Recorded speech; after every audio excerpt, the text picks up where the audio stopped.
This video covers the various divisions of Article 26.8, Procedures and Administration.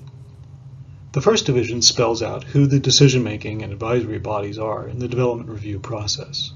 The next division, 8b, has a lot of guidance for applicants and the public. It lays out the procedural steps for applications and what the different types of land use actions are. We decided to categorize the types according to decision makers and level of public involvement. The first two are administrative, and so come under the approval authority of the zoning administrator. Type 1 is a staff decision involving straightforward application of code standards. Type 2 involves notice to properties within 200 feet of the subject area. People notified have a chance to comment on the proposal before staff makes a decision. Type 3 are those matters decided by the Planning Board, the Board of Zoning Appeals, and the Historic Resources Board in a public hearing. People within 200 feet of the subject site are notified for this type as well. Type 4 decisions are made by the City Commission and enacted by ordinance. The type of notice required depends on whether the action is of a broad legislative nature or is more site-specific. And consent is a companion step to some Type 3 processes. This is called for when there is a follow-up to a prior approval, such as a preliminary subdivision plat. The Planning Board can approve the final plat as an item on its consent agenda, that is, without holding a public hearing. The next few sections lay out the sequential process that is seen from the point of view of the applicant and the public. It begins with the pre-application meeting, where staff can advise the applicant on modifications to the proposal and what steps to anticipate in the review process. Then come the procedures for arranging and conducting neighborhood meetings. Then the application itself. There's a kind of detour that happens at this point because in the time between the submittal of the application and the public hearing, staff is at work processing and reviewing the application.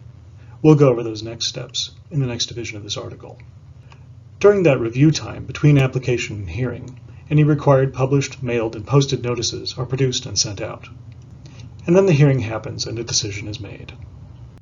Division 26.8c covers the staff's review and processing steps. Following submission of the application, staff begins its completeness review.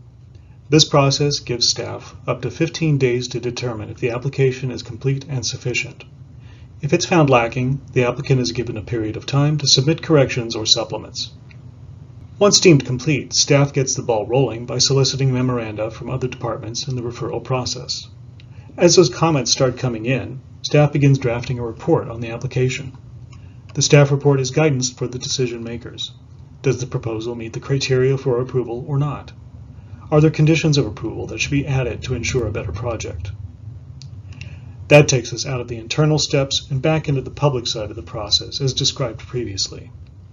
Staff's procedural role then concludes with a notice of decision to the applicant, detailing the result, the findings, and any conditions that were applied.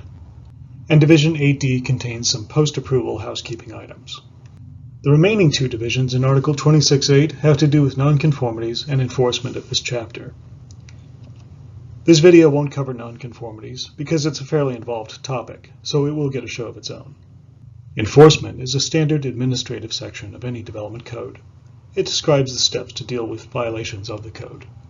Violations include developing without a land use permit or approval, establishing land uses that are inconsistent with this chapter, developing contrary to conditions of approval,